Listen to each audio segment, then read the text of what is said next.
কি খাচ্ছ? হ্যাঁ, কি খাচ্ছ? বেদেনা। তাই ও সংকট করেছে। আমার সওয়াল বেদেনা খাচ্ছে।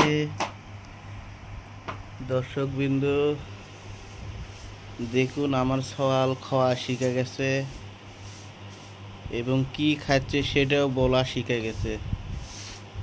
আম্মা, আম্মা বলো কি খাচ্ছ, বলে দাও আরেকবার। বলো বলো বলো কি খাচ্ছ, বলো। বলবে না আম্মু? বলবে না? তাই ও সংকট করতে। আচ্ছা বুঝলো না তুমি। আচ্ছা।